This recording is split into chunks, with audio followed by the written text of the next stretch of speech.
¿Qué tal? Bienvenidas y bienvenidos a El Derecho y los Derechos en Serio, espacio de reflexión y diálogo sobre democracia constitucional, transformaciones sociales, libertades y derechos. Vamos a estar en esta nueva emisión conversando acerca de un tema de la mayor importancia, que es el del razonamiento probatorio en el Código Nacional de Procedimientos Civiles y Familiares de reciente expedición y que tenemos hasta el 2027 para su completa integración al sistema jurídico mexicano. Hay un texto sobre el cual tuvimos la oportunidad de conversar en un programa pasado, que es este que podemos observar aquí, de la autoría del magistrado Manuel Valadez Díaz y de la magistrada Karen Flores Maciel, que se denomina precisamente el razonamiento probatorio en el Código Nacional de Procedimientos Civiles y Familiares, que es publicado por el prestigioso Centro de Estudios Carbonell, dirigido por uno de los abogados más reconocidos de nuestro país e incluso en América Latina, que es el doctor Miguel Carbonell. Y dicho sea de paso, este libro forma parte de una colección denominada Biblioteca Práctica del Abogado, que como su denominación lo indica, pues tiene como finalidad ofrecer herramientas para que las y los abogados litigantes realicen sus labores cotidianas con la mayor calidad posible, nutriéndose de los principales avances doctrinarios en la materia.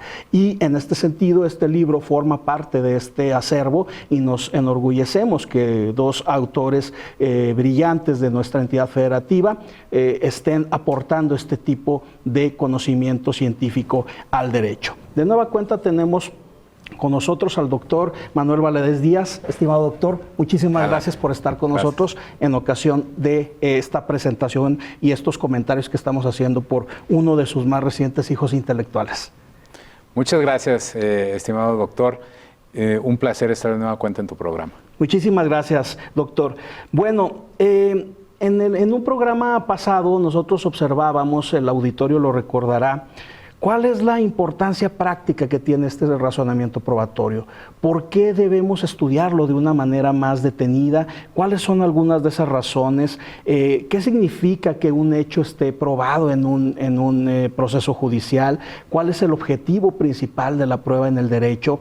¿Cómo se pueden maximizar las probabilidades de averiguar la verdad en la admisión y práctica de las pruebas? ¿Qué impacto tienen la oralidad y la contradicción? ¿Cómo se valora racionalmente el conjunto de pruebas que han sido admitidas, que han sido practicadas? ¿Cómo se prueba una relación causal? ¿Cuáles son los problemas técnicos de las pruebas periciales donde tiene, por ejemplo, relevancia el tema del ADN? ¿Cómo contempla el Código Nacional de Procedimientos Civiles y Familiares el razonamiento probatorio? ¿Y cuáles son las técnicas de litigación más idóneas?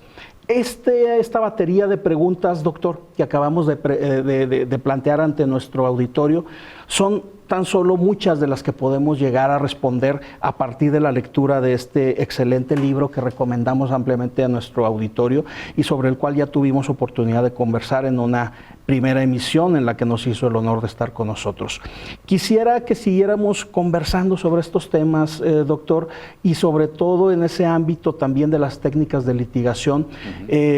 ¿Cuál es el papel que habrá de tener el razonamiento probatorio y por qué es importante para una abogada, para un abogado litigante, conocer lo más posible sobre este fascinante tema y verlo a la luz de la importancia que tiene, ya lo decíamos en el programa pasado, la supletoriedad del Código Nacional de Procedimientos Civiles y Familiares? Si es tan amable, doctor. Estimado doctor, fíjate que hiciste una batería de preguntas en las cuales prácticamente enmarcaste el núcleo duro de razonamiento probatorio. Yo quiero decir que en todos los procesos judiciales la principal actividad de las partes es probar sus pretensiones. Y aquí desde luego esto va ligado a probar sus hechos. Hay una frase que dice que los hechos se prueban y el derecho se interpreta. Es decir, la consecuencia jurídica depende, la solución jurídica depende de los hechos que las partes logren probar o disprobar en el proceso. Y entonces la clave de todos los procesos son precisamente las pruebas que logran acreditar la existencia o la ocurrencia de un determinado hecho. Ahora, específicamente en el Código Nacional de Procedimientos Civiles y Familiares, que como tú bien lo decías, tiene una fecha límite para abril del 2027 para estar en vigor en todo el país, lo cual va a representar un cambio dramático De para 180 grados prácticamente. Sí, o sea, va a ser algo completamente un rompimiento de paradigmas para 2027, en donde la forma de llevar a cabo los litigios de la mayor cantidad de nuestro país va a cambiar. Dice por ahí una estadística que aproximadamente el 80% de los litigios son de materia civil y familiar. Claro. Entonces, imaginemos el tamaño de lo que estamos hablando. Ahora, específicamente de este cambio en relación a las técnicas de litigación, hay mucho que decir. ¿Por qué? Yo le he comentado que la prueba, desde luego, se le pone mucho énfasis en su parte final, que es la valoración, pero la prueba es un concepto que se va conformando con pasos previos. Triatómico, como usted lo refiere en este libro. Sí. Es decir, para llegar a valorar la prueba, tienes primero que haberla ofrecido y que te la han admitido con las reglas procesales establecidas para ello, pero luego después, una vez admitida, tienes que lograr que sea desahogada según las reglas procesales que le dan validez. Esto es, el propio Código Nacional de Procedimientos Civiles y Familiares impone ciertas condiciones a la prueba para otorgarle finalmente valor. Y esto, hay que decirlo, y va ligado a la actividad, y es algo que yo digo mucho a mis alumnos de la Facultad de Derecho, en el sentido de que la mayoría de los procesos ahora tienen la característica de la oralidad. Este nuevo código en materia civil familiar es predominantemente oral. Desde luego, no sería muy difícil tener un código totalmente oral. Abandonar por lo escrito al 100%. Sí, siempre hay espacios de bienvenida a la escritura, pero este código, en lo que toca al desahogo de la prueba, predomina la oralidad casi en su totalidad. ¿A qué me refiero? Que desde luego la prueba, cuando se ofrece, va en el escrito, de contestación, de demanda, en fin, pero al momento del desahogo es completamente oral. ¿Qué conlleva eso? Que tradicionalmente los abogados, por ejemplo, en una prueba confesional, pues llevaban en sobre cerrado su pliego de posiciones, al momento de la audiencia, al secretario de acuerdos, a lo mejor el juez, dependiendo, la abría, y de manera rápida y unilateral calificaba posiciones y decía cuáles proceden y cuáles no. Esto va a cambiar, porque ahora las preguntas, que además deben de ser hechas de forma clara, sencilla, en un lenguaje accesible, ya no con las famosas que diga que es cierto como lo es, que aquello, que diga que es caramba, que era en un rebuscado ahí de palabras, ahora van a ser en audiencia. Y eso va a generar que se formulen en audiencia y que la contraparte las pueda objetar y que el juez sea quien resuelva finalmente la objeción. Eso es un cambio de paradigma. Ahora, cuando hablamos de preguntas en un contexto de interrogatorio, contrainterrogatorio, reinterrogatorio y recontrainterrogatorio, eso nos obliga a que el litigante tenga que conocer el tipo de preguntas.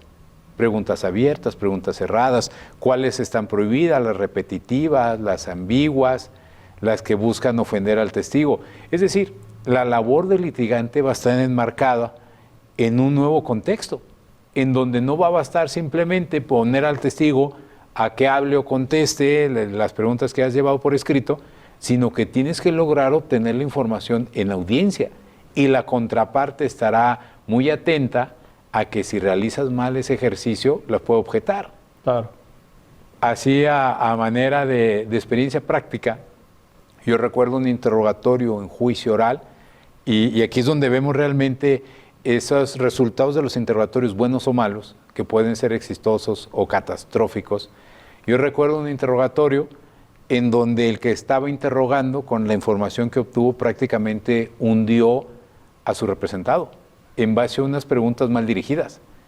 Y también recuerdo interrogatorios en donde imaginen ustedes lo frustrante que puede ser que tengas a tu testigo clave y no sepas hacerle preguntas. Claro. Porque no contesten de inmediato. O sea, haces la pregunta y la contraparte te puede objetar, y si está mal planteada, el juez te puede decir, al lugar de la objeción, reformule, caramba. Y si no sé hacer la pregunta bien, pues entonces no te va a poder contestar. Y entonces, recuerdo en un juicio oral, un abogado hacía pregunta, la contraparte objetaba, el tribunal decía, pues sí, procede la objeción, está mal hecha tu pregunta, vuélvela a hacer, la volví a hacer, se la volvían a objetar, y así como 7 veces.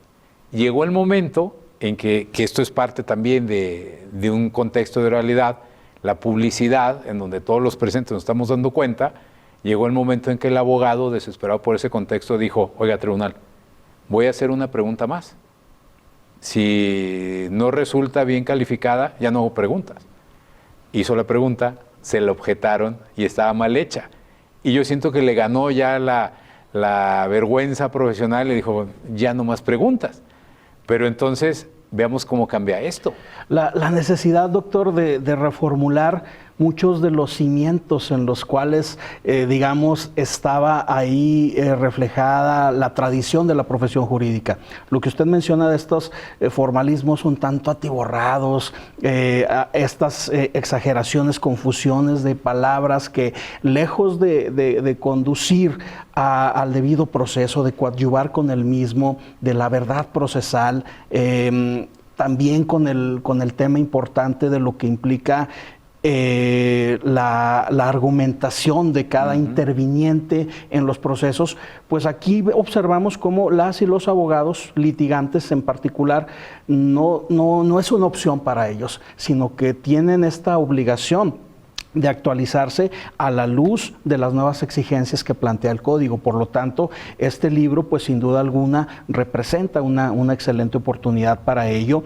Me permito aquí ante el auditorio nada más comentar de manera breve algunos de los temas que aborda, las generalidades sobre la teoría del caso y la prueba de los hechos, en donde abordan temas como la teoría del caso, la teoría fáctica, la teoría probatoria, el vínculo especial que existe también entre las mismas, la teoría jurídica o legal, desde luego también la concepción de la prueba, cuál es el camino, la pertinencia e idoneidad de la misma, el estándar probatorio, las acepciones que tiene la misma, prueba indirecta, plena, ilícita, irregular, cuáles son las generalidades de la prueba para la solución de los casos civiles y familiares, el testimonio, dictámenes periciales, inspección, el principio de también contradicción, desde luego muy importante. Y luego ya en una segunda parte del libro también muy interesante, la autora y el autor del mismo abordan las reglas procesales en materia probatoria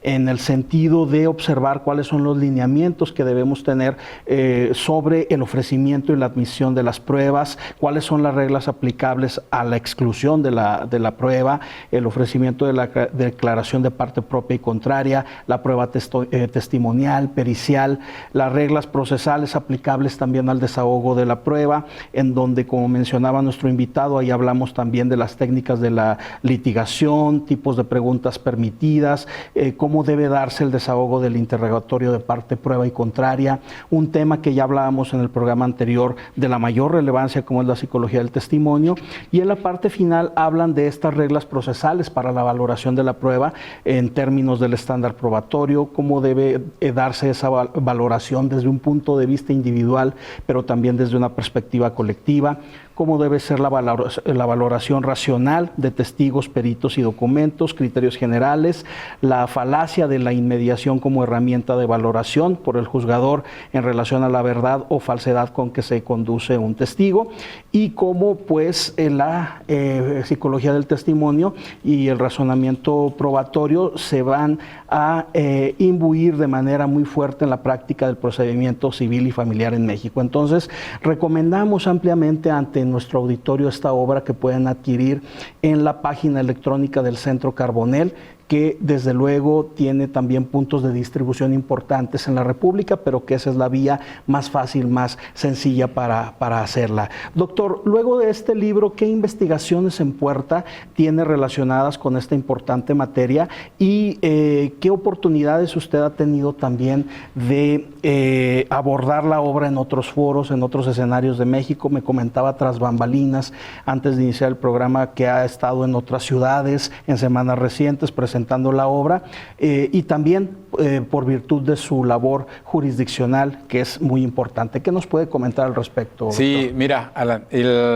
la obra, yo lo comentaba en anterior programa, surge a motivación de Miguel Carbonell como director del Centro de Estudios Jurídicos Carbonell. Yo soy profesor del mismo ya, no sé, me parece hace como unos 10 años prácticamente desde que empezó a laborar. Y específicamente Miguel fue el que me motivó a incursionar en este tema de materia civil y familiar. Después de esta obra, que cabe decir, incluso hasta este momento, es yo creo la única que hay sobre razonamiento probatorio en términos del Código Nacional de Procedimientos Civiles y Familiares. Hay que decirlo, la aplicación del código está creciendo de momento a momento. La Ciudad de México ya ingresó a Código Nacional y finalmente, de manera paulatina, todo el país, a más tardar para inicio de 2027, tendrá que estarlo. De hecho, es una necesidad de capacitación y de materiales de bibliografía tan grande que yo les digo a mis alumnos de la facultad, a los de octavo semestre, incluso a los de sexto, les digo, miren, si ustedes ahorita ya llevaron la materia de procesal civil, están obsoletos ya. Es decir, van a egresar, estamos en ese paradigma, van a ser alumnos recién egresados que si no llevaron el Código Nacional, pues ya cuando salgan el panorama va a haber cambiado y van a necesitar volver a capacitarse. De ese tamaño es la necesidad de bibliografía sobre el tema. Ahora, después de este libro, también a instancias de Miguel, estoy trabajando un libro sobre técnicas de litigación, específicamente técnicas de litigación, que aquí lo comento. Este código, en lo que toca técnicas de litigación, tiene muchos puntos de contacto con lo que vemos en los juicios orales en materia penal. Y ahora, bajo esa condición, muchos de los problemas que se les están viendo ya los hemos solucionado en materia penal desde hace mucho. Por eso, varios profesores de materia procesal penal, ahora estamos capacitando, como también pasó en materia laboral cuando fueron al oral, estamos capacitando sobre materia civil y familiar. Estamos dando esa transición. Entonces, ahorita estoy desarrollando un libro sobre técnicas de litigación y también, en cuanto a trabajos, un curso básico dirigido a licenciatura, también a instancias de Miguel Carbonell, precisamente buscando dar un conocimiento básico para aquellos abogados que están teniendo un primer contacto con el Código Nacional de Procedimientos Civiles y Familiares. Lo hemos platicado aquí en tu programa. El escenario para el abogado mexicano del siglo XXI se da en un contexto de oralidad. No hay otro camino. Independientemente de la materia que se desee, es oralidad. Y si hablamos de oralidad, va de la mano con técnicas de litigación y afortunadamente, digo afortunadamente, porque a final de cuentas es acercar al derecho con la ciencia, va ligado también a una valoración racional de la prueba. De ahí el valor que yo le veo a trabajos como este, el cual, como comentamos también antes de iniciar el programa, pues he tenido oportunidad, por ejemplo, de presentarlo en Ciudad de México. Recientemente estuve en la ciudad de Morelia, Michoacán. Tengo invitación para ir a Chihuahua en próximas fechas. Hay interés sobre el tema y pues vaya, además también lo digo porque Miguel Carbonell es un ocupado de este tipo de temas y de la propia biblioteca que ha conformado en el centro, pues él impulsa también el poder estar en la difusión constante de los libros y de los temas que él mismo va generando como parte del centro. De hecho, tiene una biblioteca práctica del abogado, que es esta colección, claro, y otra de autores en cuanto a cuestiones más de teoría, de filosofía. Entonces, es una labor constante y pues vaya, hay que decirlo, el código es del año 2023, estamos ya en agosto de 2024 y a la vuelta de la esquina llegará ese mes de abril del año 2027 y entrará en vigor. Y entonces ahí recordando la importancia de este tipo de procesos que abarca, imagina tú, el 80% claro, de los juicios en México. Claro. Es enorme el impacto, pues, que como usted menciona, habrá de tener este código en el cual, de alguna forma, nos tardamos en llegar. La reforma constitucional en materia de justicia cotidiana ya, digamos, incluso luce hasta un tanto vetusta por virtud de la dinámica, de los cambios que hemos tenido en los últimos años. Pero bueno, como dice el adagio popular, estimado magistrado, más vale tarde que nunca, y siempre de la mano de juristas, de su trayectoria, de su calidad, que como hemos dicho también en otras emisiones donde lo hemos tenido con nosotros, que esta importancia de combinar la labor jurisdiccional con la academia, que en realidad pocas y pocos lo hacen, porque también eso hay que señalarlo y hay que decirlo, la admiración y el respeto que tenemos hacia personas como usted, porque la labor jurisdiccional por sí misma es absorbente, es poco el tiempo libre que queda para el tema de la familia, ya no digamos ocio, esparcimiento, y darse la oportunidad de escribir textos de esta altura, pero desde luego con una profusión como lo hace usted, porque es la primera de muchas en este tema, y en realidad dentro de su ya vasta producción académica y científica, pues viene a contribuir en un tema de la mayor importancia. Estimado doctor, nos estamos aproximando al final de la emisión, pero ¿algún mensaje final que quisiera compartir con el foro jurídico y en general con la comunidad que sigue nuestro programa, si es tan amable? Sí, desde luego pues agradecer en primer momento la invitación, estimado Alan, referir que es una necesidad para cualquier operador del derecho el conocer el Código Nacional de Procedimientos Civiles y Familiares, independientemente de la materia a la que te dediques, lo tienes que conocer. Hay muchas normas que tienen un reenvío en cuanto a supletoriedad en este código. Es un código que desde mi punto de vista incluso supera en ciertos aspectos al de procedimientos penales, tiene mejoras y pues vaya, decíamos hace un momento, impacta al 80% de los litigios en México. Es un código que puede cambiar realmente la manera en que se imparte justicia en el país. Yo soy de la idea que las normas no son buenas ni malas. La clave somos los operadores que las estamos aplicando para realmente darles la utilidad o la intención que tenía el legislador cuando la realizó. Este código nos obliga a todos a ponernos a estudiar y desde luego, partiendo de lo que es la obra, habrá que poner mucho énfasis en ese razonamiento probatorio, en la valoración racional, porque hasta cierto punto resulta algo paradójico que todos los procesos jurisdiccionales se resuelvan con la prueba y sea lo que menos le habíamos puesto atención. Es algo increíble.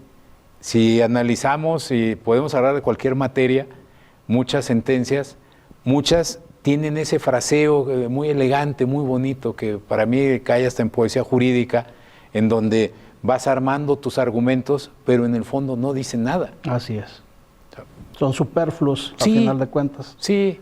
¿Cuántas sentencias no tenemos por ahí que diga medios de convicción que con meridiana claridad permiten observar que se ha acreditado esto o aquello? Sí, son muy bonitas frases, pero en el fondo no hacemos un estudio a detalle de la prueba, una crítica de la prueba. Y digo que es algo completamente paradójico porque al final de la historia es con lo que los tribunales resolvemos los problemas de las personas y es la prueba la principal actividad de las partes. Es decir, todo gira en torno de la prueba. Así es.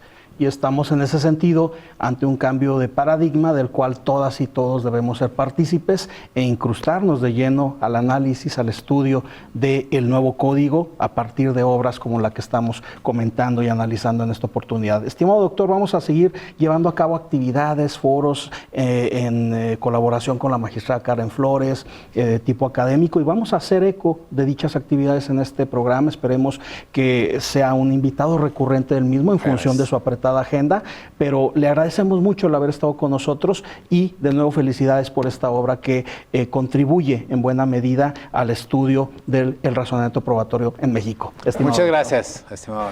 Muchísimas gracias. Y a nuestro auditorio del Derecho y los Derechos en Serio, como siempre les agradecemos el favor de su atención y los invitamos de manera cordial a una próxima emisión.